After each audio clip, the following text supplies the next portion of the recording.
Hello everyone, a very warm welcome to you all to this edition of The Inside. I am Bablet Jonathan. The political landscape in the Republic of Cameroon is gaining steam as the country moves closer to what has been qualified as a historic moment, the forthcoming presidential election that will be coming up on the 12th of October 2025.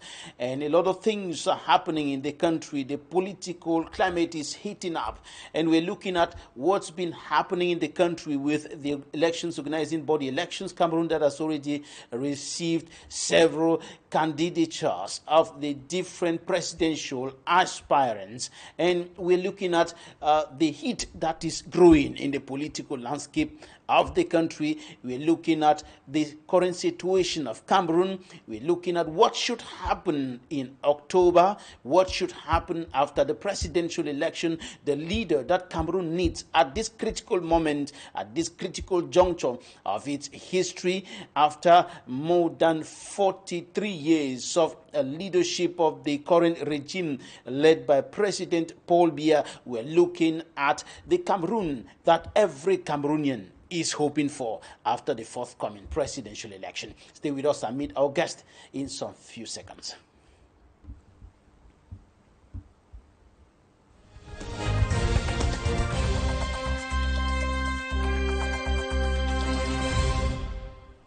Our guest today, Dr. Barrister NKAMWAH LIMEN, is joining us from Venice in Italy. Barrister, welcome to the program. Thank you so much, Mr. Babila. It's always a pleasure talking to you people. It's always a pleasure when I am called upon, even out of the country, to respond to certain pertinent issues back at home. Thank you so much, and I'm very happy to be here today. Right, let's begin this edition of the program with an excerpt of what Dr. Christopher Fomunyo, Senior Associate for African Regional Director of the Washington-based National Democratic Institute for International Affairs, told News Central in Nigeria about the candidacy of the President of the Republic. The balance sheet of the more than 4-decade-long reign or leadership of the President of the Republic, Paul Biya, his candidacy, of course, his decision to seek re-election for another term of office, for an 8th term of office, and of course the current situation of the country. Let's take a listen.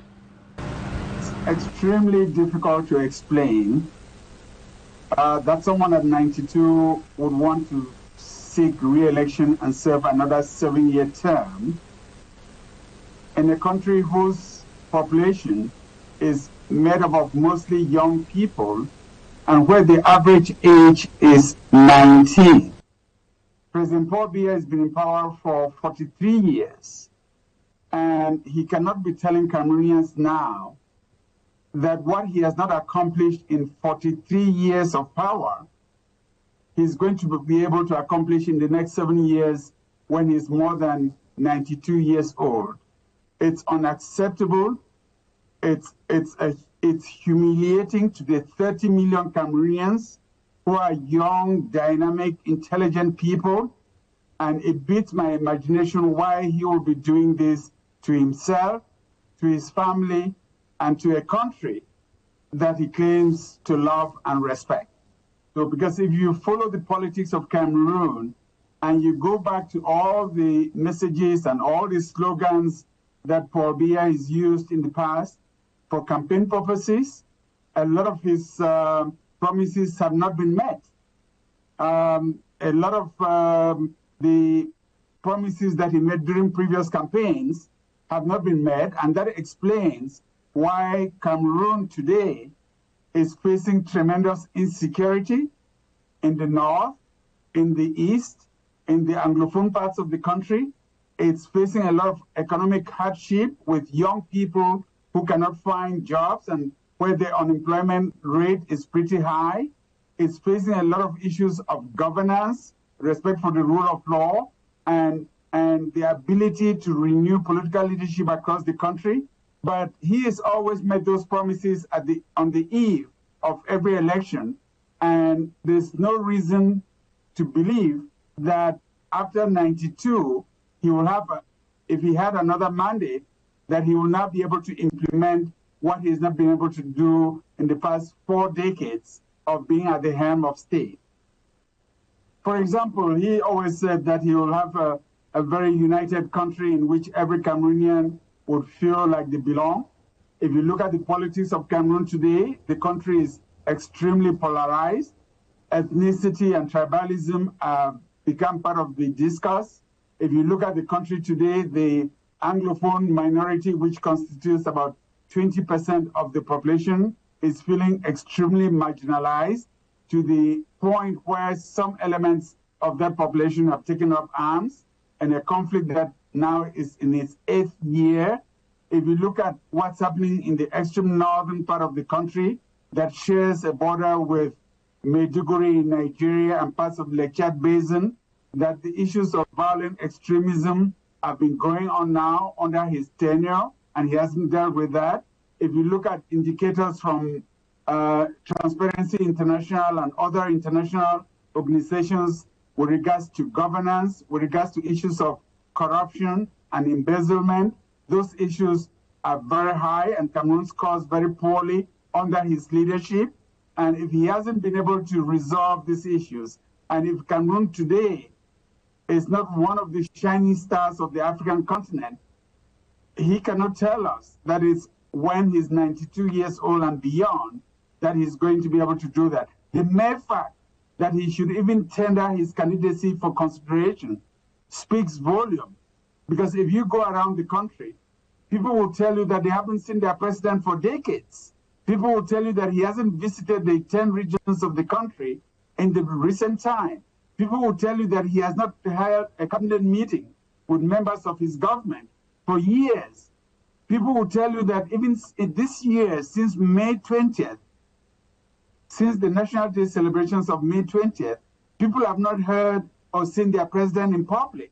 So how is he going to be able to govern this country of 30 million inhabitants with the complexities of issues that Cameroon now faces, with the complexity of issues impacting our continent of Africa on the world stage that has become even more challenging for African nations and countries that are trying to also have their voices heard? It's just unbelievable, difficult to explain, and I think that it's setting up Cameroon to converge into another crisis that would amplify the crisis that the country already faces under his tenure. Cameroon-born Dr. Christopher Fominyo, Senior Associate for African Regional Director of the Washington, D.C. National Democratic Institute for International Affairs, speaking to News Central from Washington, D.C. Let me come to you now. Dr. Barrister NKAMWAH, LIMEN, what is your take? What is your perception? What do you think about the issues raised by Dr. Christopher Fominyo, first about the candidacy of the President of the Republic in the forthcoming presidential election, his decision to seek re-election at the age of 92 after more than 4 decades of leadership, qualified by some Cameroonians, civil society leaders, and of course people like Dr. Christopher Fominyo and other Cameroonians like Barrister Analyst, come and many of them as a catastrophic leadership with a very negative balance sheet and the future of the country. Thank you so much, Mr. Babila. I listened to Doctor. I had the opportunity of meeting him sometime last year in Maryland in the U.S. I had a discussion with him. He has a very sound mind. He has actually portrayed in his discussion, he has actually identified the problem plaguing the candidature of Paul Biya as a candidate for the upcoming election. You know, Mr. Babila, I think that the problem is not with Paul Biya himself. The problem is us, Cameroonians. Because why on earth should he even think that with the poor results he has given us for these years, that Cameroonians will go and vote for him? I think the problem is not him. He has the right, like any other Cameroonian, to postulate. But I think the problem is with us Cameroonians. What do we want? We have seen the balance sheet. It is a complete failure. He is absent, completely absent. somebody rules the country on his behalf. Health-wise, you will see that at 92 he is not strong enough. Then the question is, who are the people who are going to vote that kind of a person to govern this country? I think that's where the problem is. The problem is with the Cameroonians who will go and vote him. I think that's where the problem is. And Mr. Babila, it is time for us to let all those who think that a bid of 10,000 francs, 2,000 francs and sardine and bread can buy over their votes, to know that by taking this small, insignificant money or whatever, they are compromising their future. You know, one thing you should know is that most of us who want the growth of Cameroon, we are not paupers. Dr. Fomier in his corner, he has a bid. I have a bid in my own side. Most of the people spearheading this call for a change are people who are not hungry. But then it doesn't suffice for us to talk. It goes beyond that, and it necessitates that Cameroonians should know that we have a lot of potentials that have been buried. We have a lot of potentials that have been dissipated by a government that does not take into consideration the aspirations and the needs of the people. And so Mr. Babila, I accept completely with his declarations, and I say that we Cameroonians should start thinking positively, should start thinking that we can make a change and have a better tomorrow. Right. I think it is time for us. It is time for us to vote out the old regime and bring in place a regime that can serve us, that can make this nation to grow, that can represent our aspiration. And therefore, I'm calling on everybody, be them the military, be them gendarmes or police, they should know that the people have the right to express their minds, and that they have the right to the political observation, and that they should not in any way, it should be in any way influenced or brutalize the population if the population wants to express their disgruntlement, their frustration. So, Mr. Babila, I think it is an opportunity for us to go a step further to change this government. In that light, Mr. Babila, I'm calling on the separatists to permit this election to go on scot-free without any problems in the northwest and southwest region, because if one of the reasons that all of us in Cameroon agree is that there is bad governance. Well, be it in the northwest, southwest, generally there is bad governance in Cameroon, and one of the only means we have, the only legal means we have is through elections. And if elections has come, I am calling on separatists to drop their arms, encourage their communities to go out and vote massively for a change. That is a positive way they can contribute. If they pick up arms to tell people not to vote, then they are not helping in changing the situation.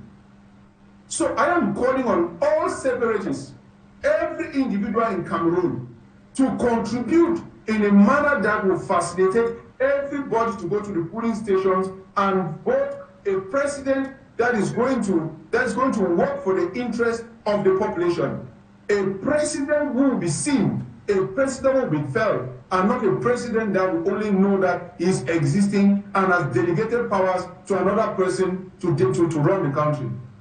And some information had been circulating suggesting that elections shouldn't take place or would not take place in the two English-speaking regions of the country, hit by socio-political and security tensions for close to a decade now, and the situation remains quite volatile there. Now, coming back to what you said about the responsibility of Cameroonians, but what about the head of state himself, as a statesman, as a leader? Some Cameroonians have been calling on him, including people like Barrister Tamfo Richard, Barrister Analyst and many others, to look into himself and say, okay, I'm going to step aside. Like his predecessor, at one point, he decided to resign and hand over power to President Paul Biya, who has been leading for the past 43 years. Shouldn't he do the same? Mr. Babila, do you think that Paul Biya loves this nation more than us? Do you think that Paul Biya is working for the interests of this nation? The answer is no. And if he is working for the interests of this nation, it goes without saying that he will not go in for this election. He has done his best. His best is not good enough. Health is not the best for him. His age is not the best for him. He needs rest. I think if he has some respect, some love for this nation, he is not going to run as a presidential candidate. That's just a list of things to do. His predecessor, as you rightly said, was far younger than him. He resigned in his favor. That is being patriotic. That is being reasonable. That is being respectful of the nation, to the nation. So, if he is going in as a candidate at this age with his health condition, it's all about being selfish. It's all about being selfish. It's personal interest. And then maybe the dignity, the decorum that surrounds such a position. But the love of the nation, the love of this nation should be paramount to every Cameroonian.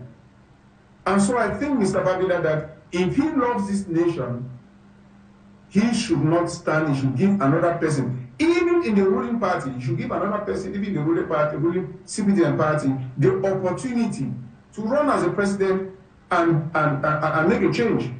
Look, Mr. Babila, you hear there is presidential appointment every time, there is reshufflement of cabinet, because he feels that those people in those positions maybe have become tired. But what about him for 42 years that he has been in that position? He deserves some rest. He now works as a routine. His brain now works just as a routine, that I get up in the morning, I do this today, in the evening I sleep. No, we need someone in Cameroon, and I'm calling on every Cameroonian, be you military, be you police, and Mr. Babila, take note of this. There will come a time where the officers will say enough is enough. And they will allow the population, to go on and express themselves. There will come a time where they will send the militaries to stop the population expressing their feelings. They will refuse and say, we are not going to do that.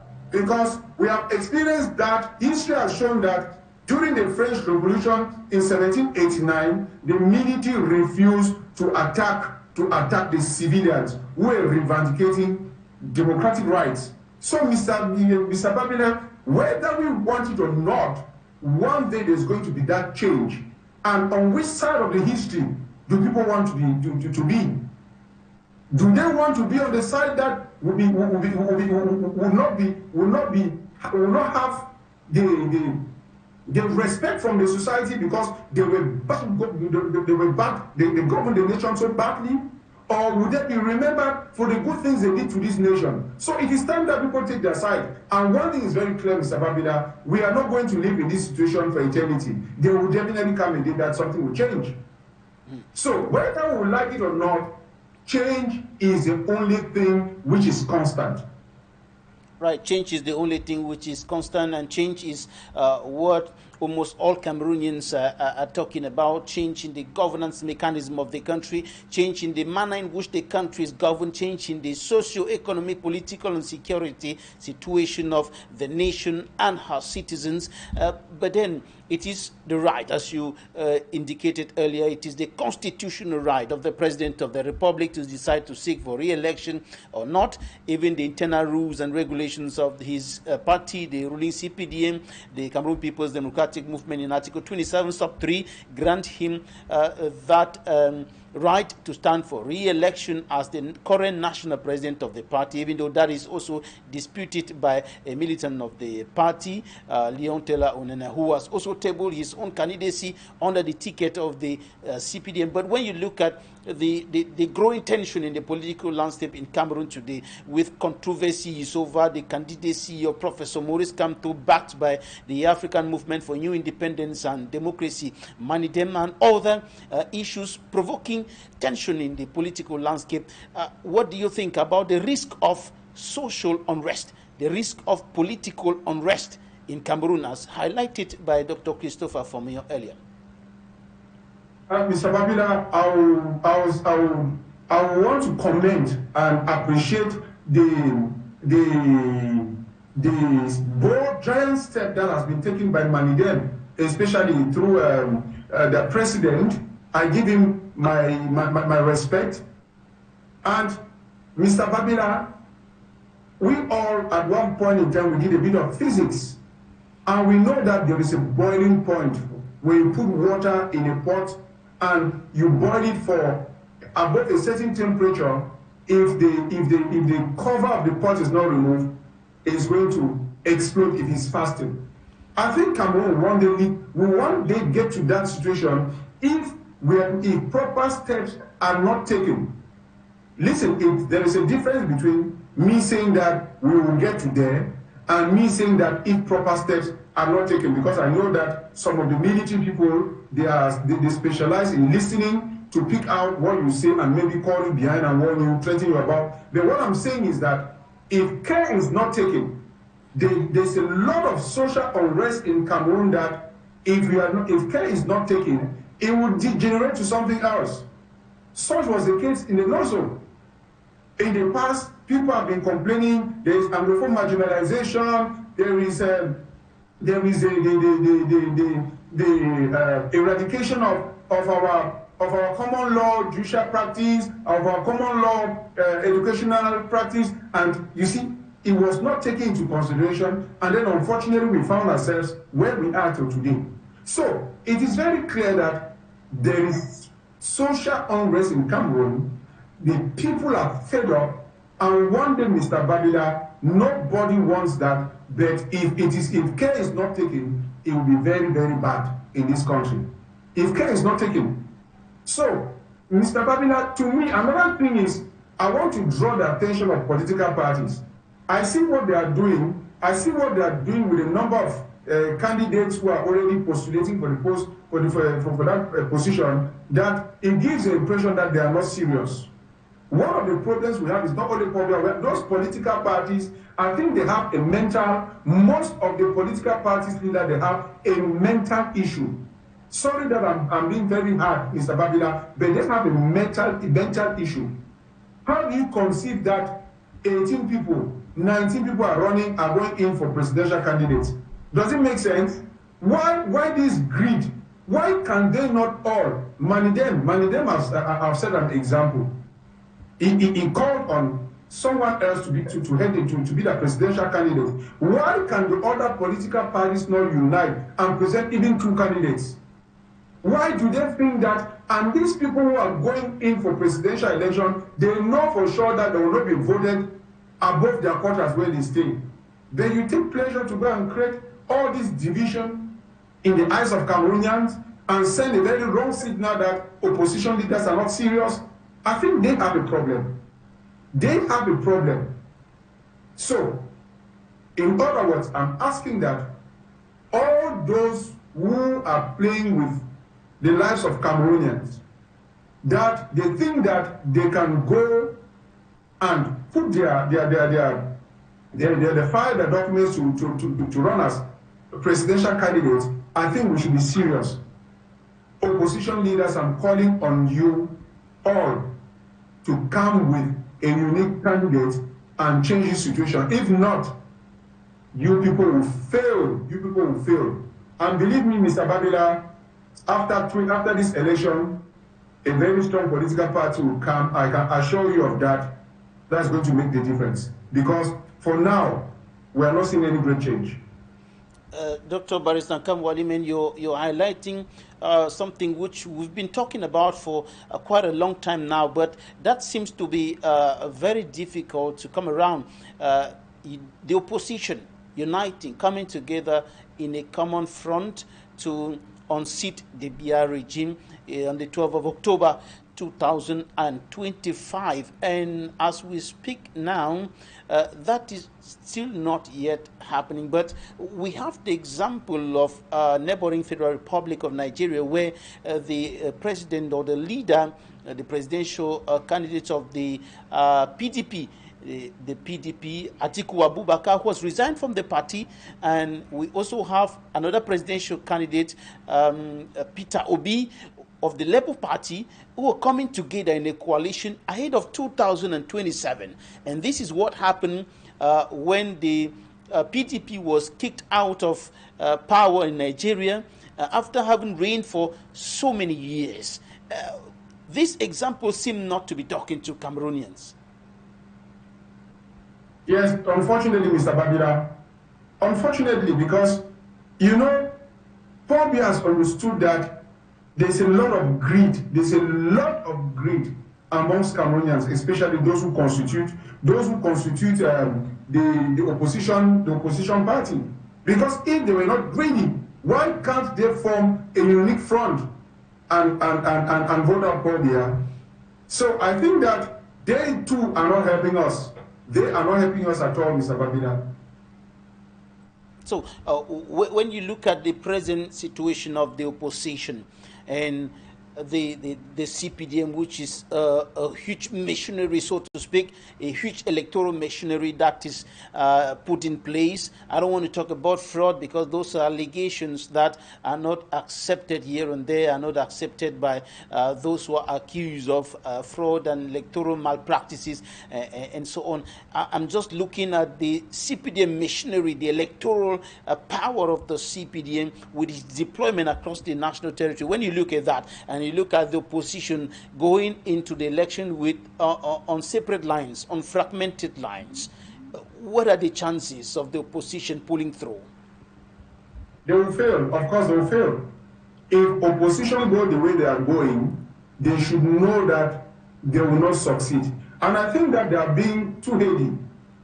They are being too heady to understand this because on several occasions they have gone divided and failed. So why do you keep going divided when the population is proposing to you that come and produce a unique candidate to stand? They have tried the options of individualism and they failed. So why don't they come now and present a unique candidate? So the oppositions we have in Cameroon is one of our problems too. And if they don't come, Mr. Babila, to answer your questions, if they don't come together and present a unique candidate, Mr. Babila, CPDM is going to win. CPDM is going to win because one, most of the people employed, most of the Cameroon civil servants, they have a duty to vote for CPDM. Most of the administrators have a duty to vote for CPDM. You understand? And then those who benefit from the regime, they have a kind of percentage of the population which is readily available for them. And the only thing to do to overturn that percentage is that all opposition they come together and present a unique candidate. That one will cause Cameroonians to go out and vote this unique candidate. That is the only thing they can do to win this election. If they don't do that, Mr. Babila will come back after so many years again to say the same thing, unfortunately. Let's go to the newsstands now and take a look at what the newspapers reported this week, and we'll be right back in a moment. The press review.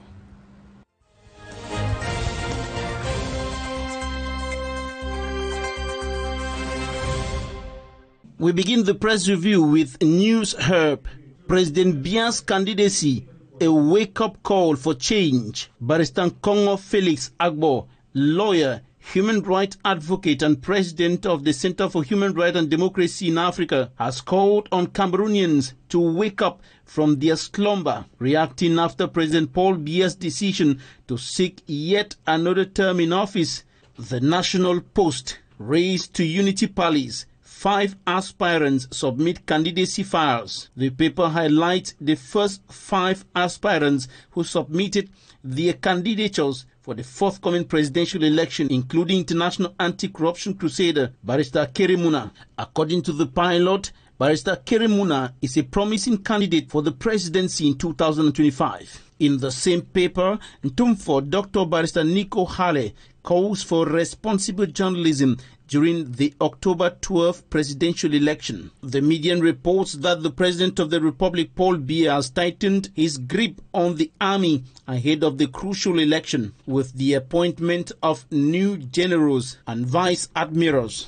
Cameroon Tribune talks about Synergy for a Hitch-Free Election. The first biannual conference of regional governors began in Yaoundé, July 16, 2025, with a strong call from Territorial Administration Minister Paul Atanganji for all to work towards ensuring serene presidential polls on October 12. Cameroon insider Paul Biya eyes deeper Vatican ties under Leo XIV. The head of state Thursday, July 15, held talks with the Apostolic Nuncio to Cameroon, His Grace José Avelino Betancourt, with the aim of reinforcing diplomatic agreements with the Vatican in the pursuit of their shared and collective goals. And in the voice, the president of the National Communication Council, Joe Chebonken Kalabubso, calls on journalists to uphold peace, shun misinformation as the presidential election draws near. The Guardian Post exclaims,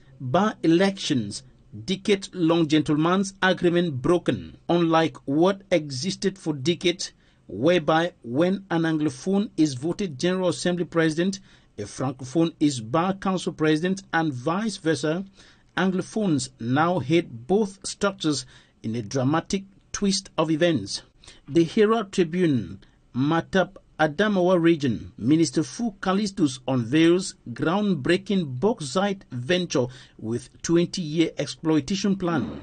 And the Horizon says Mini Matap bauxite mining project takes off at last.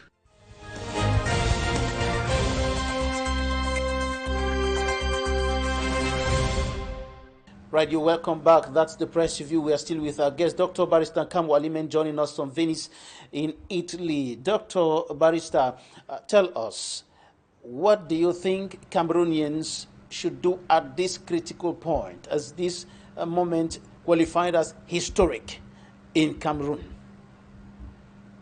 Yes, I think Cameroonians should know that they have been given another opportunity to choose who will be the president of the republic, and that it is a very, very important moment in the history of this nation.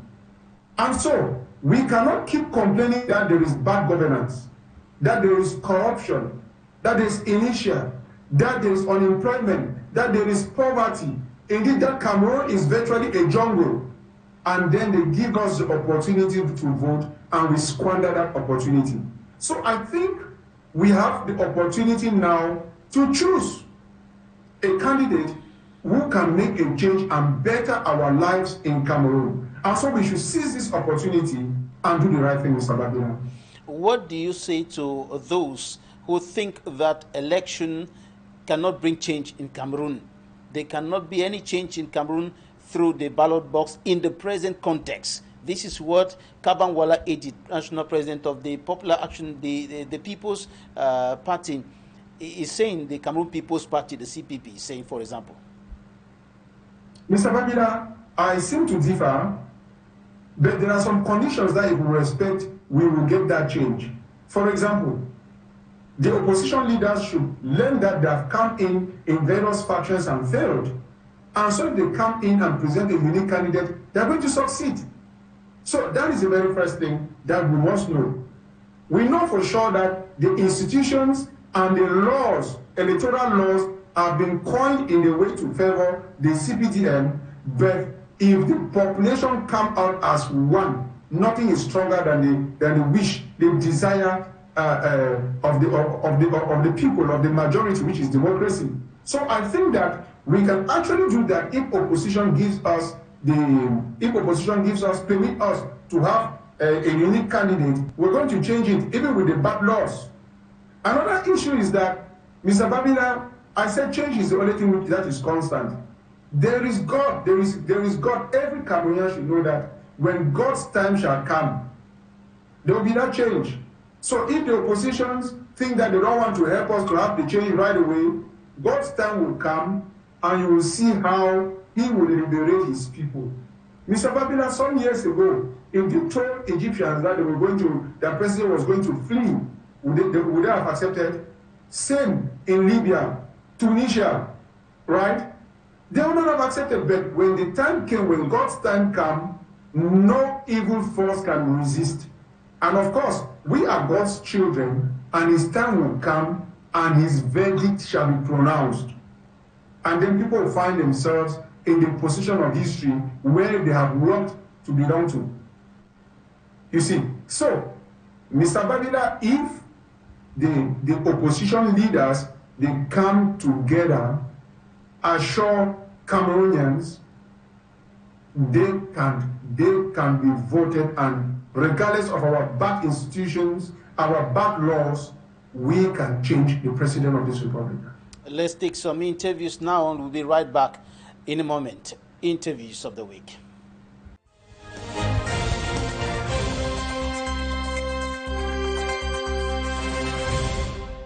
From month of July, August, September, it's not easy for to be transported. Before the travel Akoko is a problem. The prices, the bike prices are so high because the road is not easy. Before you buy every issue in Bobanda, that you saw you might form me 7 or 8 times the road. The roads are all bad. One Bakoko from here to Kumba is 20,000 francs. Or you look at the road from Entaboa, come right to Gumbele, went up to Kumbe. There's been a lot of suffering, even to transport of some of our children when they are sick. For us to go to the hospital is very difficult. Sometimes in the road we realize some of them are dead because of the condition of the road. You see the village like this, it's a beautiful village where people are coming from Kumba, Douala to come and do business here. But they have stopped coming. Even for us to go to our next village to go and bring our produce, it takes a lot of time because of the bad road. The student to go to school is not easy because the produce we cannot sell them. That's why you see us, most of our children that are still in the house.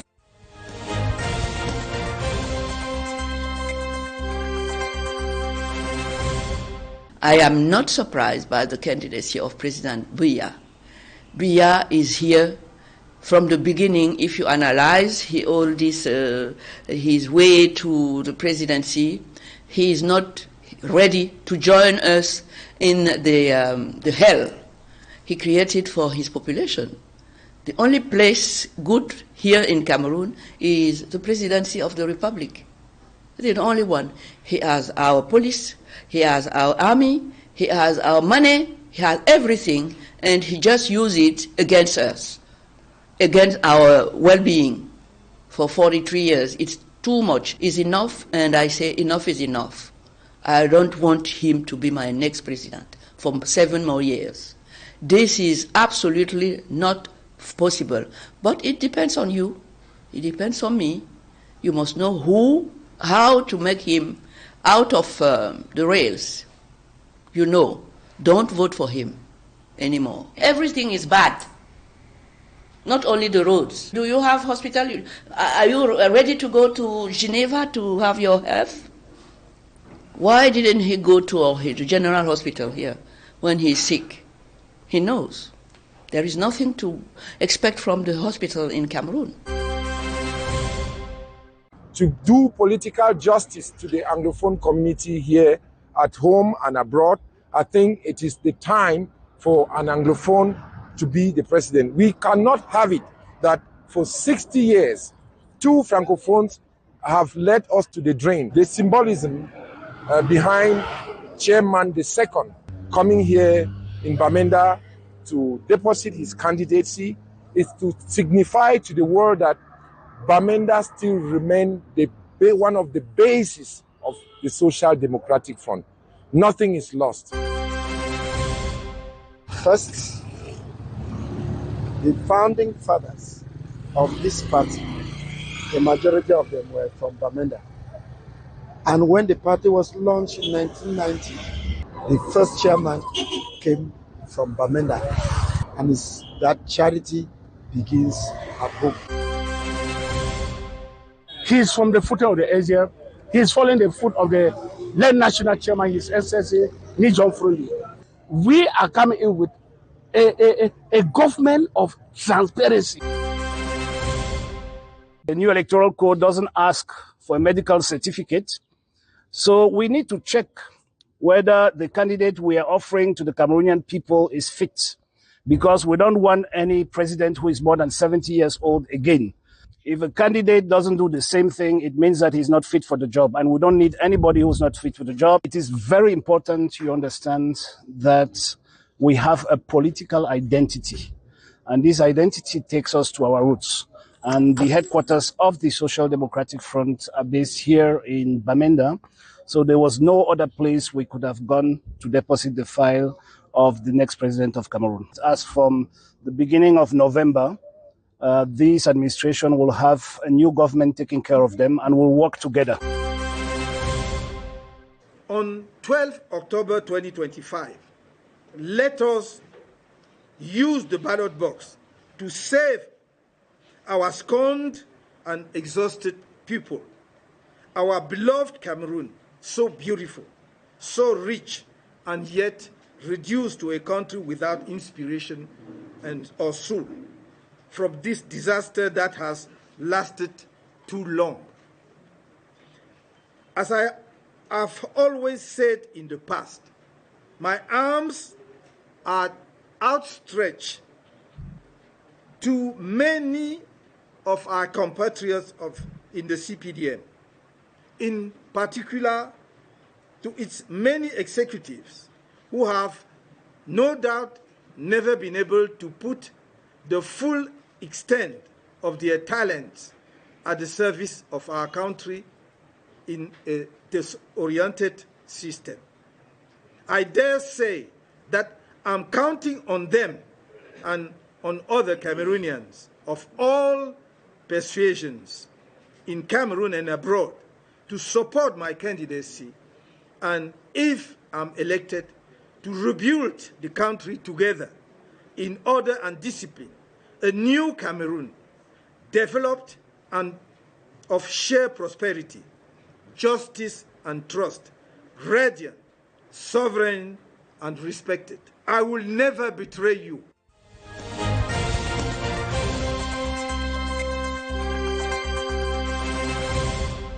Those were interviews of the week, and we are concluding this edition of The Insight. Dr. Barrister NKAMWAH LIMEN, what should Cameroonians of voting age who have registered and who have the electoral cards or not, and who are going to take part in the election of October 12, 2025, be looking out for as far as the choice that they're going to make is concerned? What kind of leader should they be looking out to choose for a better Cameroon? Of course, they should not choose Paul Biya, of course, because for 42 years we've not seen anything. But the country is a failure. So to begin with, they should start by eliminating. And so if you eliminate who has been there for 43 years without any success, I think we're taking a step towards the right direction. Then we should look at candidates who can actually offer something to this nation. I think for now, Maurice Kamto seems to have a very good profile. O.C. Joshua has a good profile. And Akeremuna, of course, Batonia Akeremuna, of course, have a good profile amidst others. But as I said, regardless of the fact that they have good profiles, they should come together and choose a unique candidate and maybe come into a protocol agreement. For example, the presidential term is 8 years. If all of them come together and say, okay, each year we do a rotation, a presidential rotation, between them they have a protocol agreement in that nature, I think all of them can become successively presidents of the republic. But when they go disperse, none of them will ever be president. Ni John Fundi went with all the others in disperse and is of blessed memory without being the president of the republic.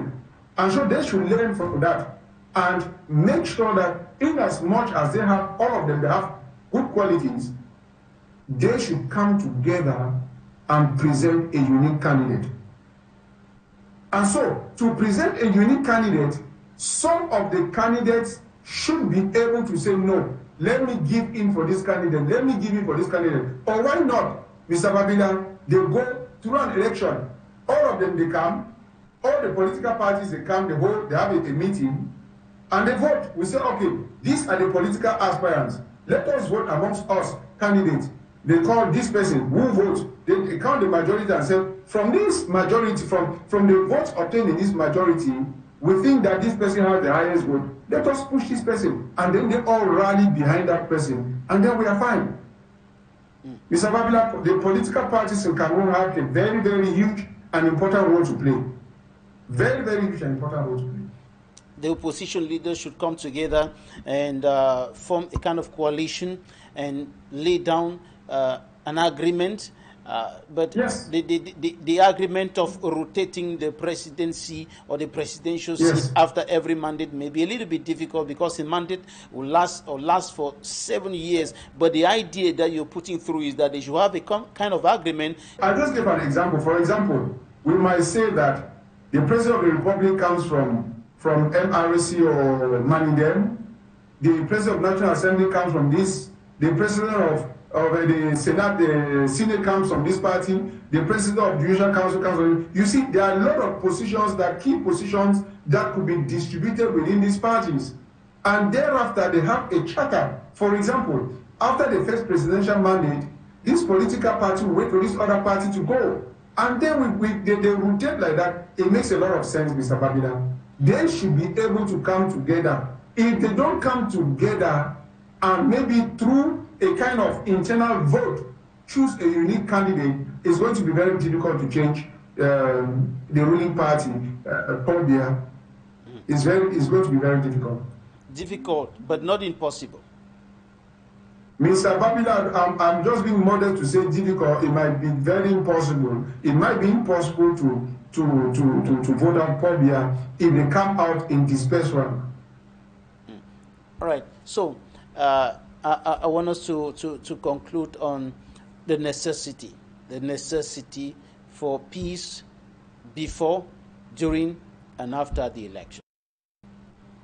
Mr. Babila, peace does not come from one side. Peace comes from the government and the governed. Do you understand? Peace is not, you don't only expect peace from the population, no. We expect an environment, a conducive environment for peace. And if the administrators, they don't make the environment peaceful, then they cannot expect peace. All of us want peace, Mr. Babila. I want peace. But we should have an environment that should enable us to have peace. So it is a collective responsibility for us all to work towards achieving peace in our nation. War is a very, very bad thing that nobody should encourage. It is not good because we know when to start, but we never know what will happen during the war and when it's going to end. That is the case in the Nous zone. So peace is very, very important, but I want the administration to know that they have a duty. They have a duty to provide an enabling environment that can foster peace. And then the population should know that there are laws regulating their behaviors, which of course promote social peace and cohesion. So, Mr. Babila, it's a two-way thing, and I pray that we should not know violence before, during, and after the elections.